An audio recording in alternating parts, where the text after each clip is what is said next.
So the PlayStation 5 has finally been revealed. We know what it looks like and we know what games to expect at launch. Here to discuss the reveal event with me is Mr. Henry Cooper. How are you doing, sir? I'm good. I'm glad to have seen the bloody thing at last after, months of maybe it's going to come out this week, maybe it's going to come out this week. Nope, it's finally come out and it looks like something. Yeah, I mean, it was unexpected of them to design a new router for us. That was nice of them. Plenty of memes to get your teeth into already. Yep.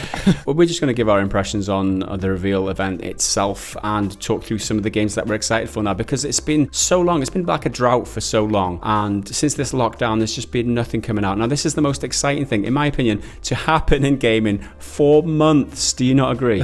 Oh, undeniably. I've been really struggling with these daily triples. I've had to miss a few days just because I'm like, there's nothing worth talking about. I just don't have the energy to deal with this crap right now. But finally, something substantial we can sink our teeth into. Not only that, over the next coming months, obviously more details about these newly announced games will be coming to the fore, and there's more to know. There's more games to get information from. So that's interesting, and it's exciting too, because there was a bunch of new games announced. It's kind of telling for me that they kicked off the whole event. This is a new console generation, and they kicked it off with an announcement that GTA 5 puzzlingly is coming to the PlayStation 5. Everyone got excited again. Spawned so many memes. It's like everyone was excited when they saw the Rockstar logo, and then so disappointed when they saw it was just GTA 5. And I think that this was symbolic to me. Like, this is an indication of what the industry has become these days. It's that if there's one thing that the games industry is known for, it's cash grabs. It's like these IPs where they try and sell you and sell you and sell you and sell you. Who wants to play that game again? It was just such an eye roll moment, don't you think? Yeah, I came to the stream about 5 or 10 minutes late, so I was like, okay, I'll just rewind to try and find the beginning. And I was like, really? You're starting with GTA 5? No, this can't be right. There must be something else going on. No, they actually did start with a 10-year-old game. Props to Rockstar for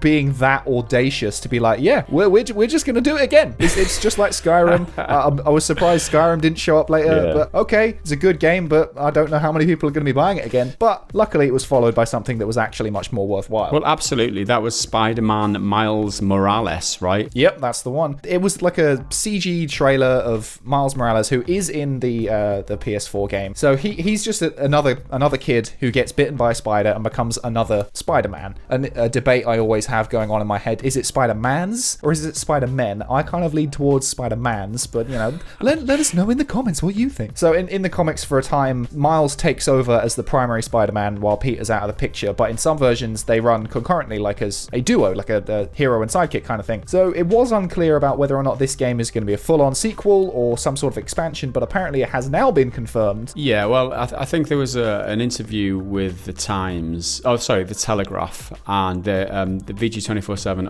VGC, my mistake. They're quoting the Telegraph interview. The headline is, Sony has clarified that Insomniac's PS5 Spider-Man game announced on Thursday is an, quotes, enhancement of the PS4 original with a, quotes, substantial expansion. So that indicates that this is an expansion, a standalone expansion on an enhanced version of the original game, essentially. And the other quote is, more akin to an expansion bolted onto an upgraded version of the original title. It's kind of confirmed. It's not a whole new game. It's using the original game's assets, but it's a new story with a new character. Yeah, I think the best comparison at the moment would be something like Uncharted: The Lost Legacy, which started out as its own DLC and then kind of it ran away with them, and so they just made it bigger and sold it as its own game, but at a slightly reduced price. There is a question of whether or not this Miles Morales expansion will still come to the PS4 version, or if it's just going to be in the PS5 as... Yeah, I would have thought that this would be an exclusive to PS5 because they want system sellers at this point. That's their focus, right? They're trying to get people to buy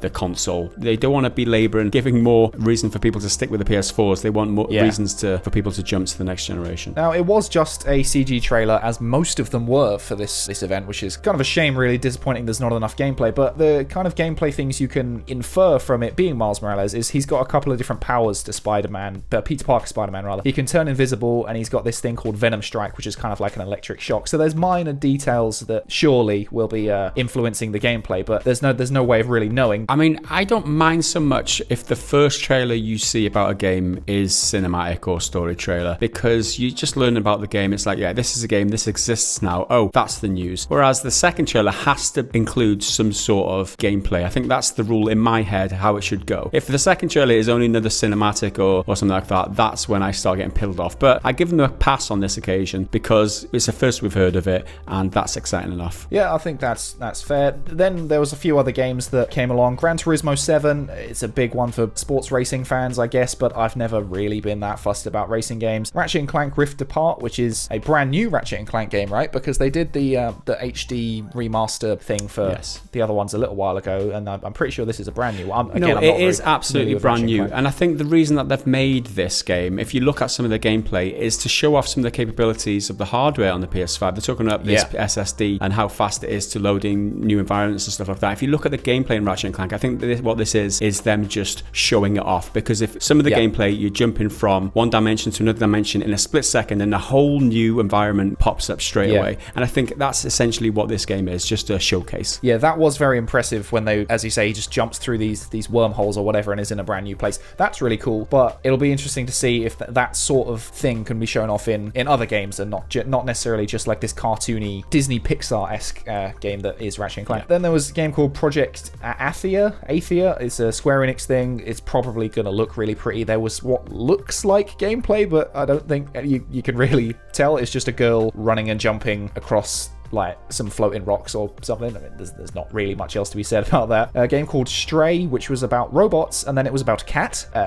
Again, don't really have much else going on about that. Returnal, which looks interesting. I mean, I love a good time loop. Everyone loves a good time loop. Time loop is the new zombies when it comes to games, I think. It's such an easy game. It's so popular now, the time loop thing. We've seen it in a lot of games. The Outer Wilds was one notable one recently. We've got another game we're going to talk about in a minute about a time loop. But I think it's an easy way to make a game where you use the same environments. You just like the person dies, let's start again and just change the environment a little bit, and then that'll save us loads of development time. It's like a bit of a cheat for developers, I think, these days. True, but I think it's a good thing. It's a good method of video game storytelling, because then they can turn death into an actual mechanic, and I always like that sort of creativity. It just so happens that a lot of developers are using the same creativity kind of thing at the same time. That's true. There's Sackboy, which is the mascot from Little Big Planet. Destruction All-Stars, which I'm torn, because I love the old school Destruction Derby games. They're great fun, but this game looks it has a big like Fortnite esports kind of vibe. Yeah. All of the colourful characters look really obnoxious and annoying. A lot like Rocket League. Think of it that way, but yeah, it's like a Destruction Derby version of Rocket League. I think I'm on board for it. I don't know. We got to ask. That's I think I'm into it. We got to ask a question in the podcast, and that's upcoming for you guys. But it was yesterday we answered it. It was like, what game from a new genre that you don't normally play would you be interested in? I didn't have an answer. I now do. It's this Destruction All-Stars. Yeah. I'm kind of into it. Yeah, because you smash up your cars with your cars, but it also looks like you can get out and jump on other people's cars and do stuff. Again, it was one of those where the gameplay sort of was from dramatic camera angles and stuff that you wouldn't actually play in, but it looks fun. It looks fun. Next up, there's a game called Kenna Bridge of Spirits, and the first thing it screamed to me was, this looks like a cross between a game like Spyro and something like Zelda. I don't know if that resonates with anyone else, but that's all I thought. Yeah, I think this one is, of all the good-looking games, like this was one that did stand out. It looks really nice. One that I really wasn't into, but I obviously I'm not the target audience, is Goodbye Volcano High, which is your teenage high school drama, but everyone's a furry. I mean, if that's your sort of thing, by all means, more power to you, but it looks like exactly the kind of thing I really just don't like. Yeah, again, but, gameplay. I'm sure there's an audience for it. Oddworld Soulstorm was next, which we have seen a bit of before, so it was just more of that, and I love the Oddworld game, so definitely got a small eye on that. GhostWire Tokyo was an interesting one, because that was revealed a little while ago with one of these, again, concept trailers. I think it was at E3 last year. It's spooky. And it looked like a big kind of horror thing, very, very serious. And then this gameplay came out, and I'm both more interested and less interested, because it looks less horror-y, if that's a word. But kind of a lot of fun, because the player character in what seems to be gameplay is doing these weird spells, which looks really interesting, and weird stuff going on. So it's not what I thought it was, but what it does now seem to be still seems interesting. Yeah, absolutely. It's one of the things that it's like, it's a new IP. We don't know what to expect, which is exciting in itself. And I think that we should see more of this in these types of events. That's what I pine for, really. So I'll give it the benefit for that. Again, you need to see more. For a gameplay trailer, it didn't really show a lot of gameplay. Yeah, the next up was, I think, Jett The Far Shore, which I didn't even catch the name of when it first came out, because I kind of mistook it for a generic ad on TV or whatever. It just seems like it's a space exploration type sim where I guess you explore planets. That wasn't very clear, but my main takeaway is it's like Hans Zimmer music. It's big horns, like in Inception or Interstellar or something like that. That's my only takeaway from this one. Yeah. Next up was Godfall, which was announced a long time ago now as I think it was the first PS5 game, and it comes in with its loud, stupid rap music. Horrible music. Which completely cut through the tone of all the others. The marketing is so wrong on that, and I think it's one of all the games that I'm really not looking forward to. It's this third-person action game. It's like, how generic do you need to be? And that music, oh my god, that just sealed the deal for me. Pretty much every game in this, not all of them, but most of them were these third-person action games, and I love a good third-person action adventure game. It's very much my jam. But Godfall, no, that's not one for me. But if it's for you, then by all means. Next up was Solar Ash, which I think is the one made by the folks who did Hyperlight Drifter. That's right, yeah. Not really clear what it is, but similar garish art style to Hyperlight Drifter. Lots of big, bright colors and bold shapes. Next up was Hitman 3, which seems to be living in the Ubisoft world of what gameplay is. After the dramatic cinematic trailer, the guy comes out and says, "Oh, now we're going to show you a brief glimpse of what gameplay is." It doesn't even show him carrying out a hit. He's just climbing around stuff and sort of infiltrating for about 10 seconds, then it cuts away again. Yeah, that's not gameplay. That's just animations, isn't it? Then there was Astro's Playroom. There's the Astrobot thing, Astrobot Rescue. I think that's one on PS4 now. Not one that I'm particularly familiar with, but it looks like a fun little family thing. And so I hear that this game will be pre-installed on the PS5, apparently, so you get it for free with your console. Next up was Little Devil Inside, which was kind of odd. It's like it's told from two perspectives. There's this one guy out adventuring in the world, slaying monsters and stuff with a sword. Then there's this old guy who's like taking a bath and having a shit. Yeah, that was weird. But I really like the look of this one. But graphically, it looks really interesting, but it's certainly odd, and I don't feel like I know anything about it. Well, that's good. Again, it's good. We don't know anything about it. It looks interesting. Want to see more, obviously, but it's piqued interest. It's got this really cute art style, and I think, it just looks like a game that will be nice to play. Next up, NBA 2K21. Let's skip over this. People still care about that one. Yep. Bugsnax, which is a game where you live in a community and you are what you eat, which is, again, it's a little odd and it's not really my speed, but I guess, it's one of these where I'm not the audience for it. It's a kid's game, so I don't want to shit on it too much because it's not my thing, but it looks odd. Followed by one that I'm sure many people are very excited about, but personally I'm not. Demon Souls Remake. I mean, the trailer looks really dramatic, and I was like, oh, this looks cool, and then it comes up as Demon Souls, and I'm like, okay, fair enough. I know it's not my speed, so I'm just not gonna. Next up was Deathloop, which was another one that features a time loop, which is, again, we love time loops, but that was shown a while ago, and now we got a little bit more gameplay. I'm quite into this one because it's by Arcane, and Arcane did Dishonored, and I love Dishonored, so that's very much why I'm interested in this one, because they've earned my loyalty so far. Yeah, absolutely. It looks nice. It's a unique setting. You've got two assassins trying to take each other out. I'm not sure where this belong here. I mean, I guess it is a PS5 console exclusive at launch. It's also comes to the PC. Yeah, I think it's timed exclusive. Yeah, I mean, I'm not excited for this game particularly because it's on PS5, because I'll be playing it on PC. But I do know that this is a launch exclusive, the same as GhostWire Tokyo. So if you're against exclusives, especially timed exclusives, like independent developers going exclusives for a period, then it raises a couple of eyebrows in the community. I would have thought, because there's no reason for it not to be in Microsoft 2. That's just the state of play. And then next up was Village Resident Evil, and it's technically Resident Evil 8 because the V, the I, and the two L's spell the Roman numeral for 8,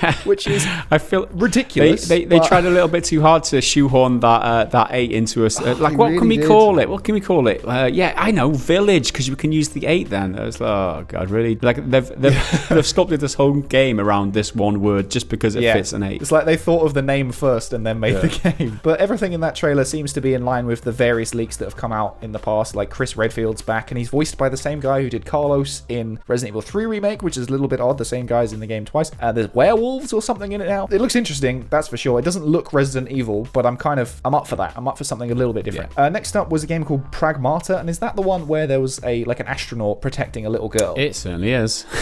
Yes, another cat as well. Again, that was another cinematic trailer type thing with no gameplay, but visually, I mean, it looks interesting. Yeah, it reminded me quite a lot of not Death Stranding, but the what do they call it? The Ludens, I think they call it in Death Stranding. The astronaut in that, not the actual game itself, but like the lore around it. Yeah, I mean, it's made by Capcom. So, I mean, you don't know what to expect. You just can't tell anymore. Yeah, it's a hit or miss at this point. We don't know. It could be great. It could be... but it looks good. And again, another new IP. Again, I'm in favor of... Show me, it's a story or cinematic trailer of a new IP. I don't mind that so much. I need some gameplay before I'll make my decision on it. Because you can... these cinematic trailers don't really tell you much about the game. They just tell you about what the universe is. And, it's just a movie. It's a short movie, let's be honest. It's not a game. They're not showing a game. They're showing a movie. And then the final game they showed to cap off that section before the console reveal itself was Horizon Forbidden West, which is now the official reveal for the sequel to Horizon Zero Dawn, which I'm really up for. Didn't show any gameplay or anything, but again, it's the first trailer, and we've seen the first one, so we kind of know what that's like. There seems to be new environments. The first game had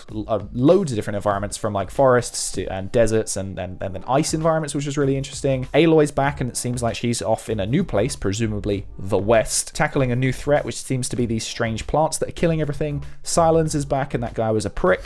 Yeah. So he's probably the villain. New robots, a giant tortoise and a giant elephant, basically giant versions of everything, which is cool. There was a cool like Chinese dragon hologram thing, but I couldn't tell if that was representative of a robot or not. Hopefully it is, because that'd be awesome. No release date for this one, but the sort of rumors and rumblings that are completely unsubstantiated are that it will be a launch title, but I don't know. Yeah. There's nothing to confirm that yet, and it is only 3 years on from the release date of the original. So I mean, obviously, if there's a console seller among this list, it will be this one, because it will be a PlayStation 5 exclusive, and it is a full-on game, unless you consider Spider-Man Miles Morales as a console seller yourself. I think most people who are PS4 players who've played Horizon will consider that this would be one of their top of their list because it was just such a great game, the original one. I mean, I'm interested to see where the story goes now, because the premise of the original was Aloy on this journey of self-discovery, and it just so happens that she saved the world at the same time. Whereas this Horizon Forbidden West, I think she says the line in the trailer is like, nothing I wouldn't do to save the world or something. The whole story this time is about her saving the world, and how does that story pan out? Is it as interesting as us discovering what that world is, like we did in the first game? I'm still undecided, but I will definitely be playing this game, that's for sure. It's easily the biggest game of this showcase, and that's why they put it right at the end. But they did finish with the console itself. Thank God. It's been ages, and it seems like real consoles have curves. Yeah, I like the look of it. I kind of do. I don't like the disc tray version. I like the digital only version. The more I think about it, I've been digital only on PC for a good while now, and I'm not against going digital only for the PS5. I might. It depends on the price. We don't know the price. That's the problem, right? It might be 600 quid for the disc version because it's got a 4K Blu-ray player. That's the only difference, right? Like, that's the thing. I mean, I would still probably get the version with the disc drive because I like keeping physical media. I'm just like the actual thing. But it makes sense to do this digital version because it's adapting to the market demands. People generally aren't buying physical, so you might as well fill that space with the same console, just without a disc drive, and save people a little bit of money. I definitely think it looks better than the Xbox Series X, which is just a fridge. That's the debate now. You've either got to buy a fridge or you're buying a router. Yeah. Which you want your money to go? There's talk of it being over-designed because it is quite striking, and I think, it does look kind of like that, but you can't really say that until we see anything running in real time, because we've heard the specs. Now we see what it looks like. Now we need to see what it looks like in action. You want to see it moment to moment. That's when we'll actually be able to judge it. So anyway, that's what we think about this PS5 reveal event and all of the games. My God, there was a lot of them. Were any of them particularly inspiring for you? Are you going to get the PS5, or are teraflops all you care about and you're going to stick with the Xbox Series X? I don't know where the internet stands on this at the moment. I think it seems to be a little bit mixed. I don't think the dust has quite settled yet. Anyway, make sure to let us know down in the comments. Make sure to like the video if you've enjoyed it. If you want to see more, hit the subscribe button and go on over to patreon.com/prettygoodgaming to help us make the content we create. I've been Henry, he's been Gaz. We'll see you next time. Bye for now.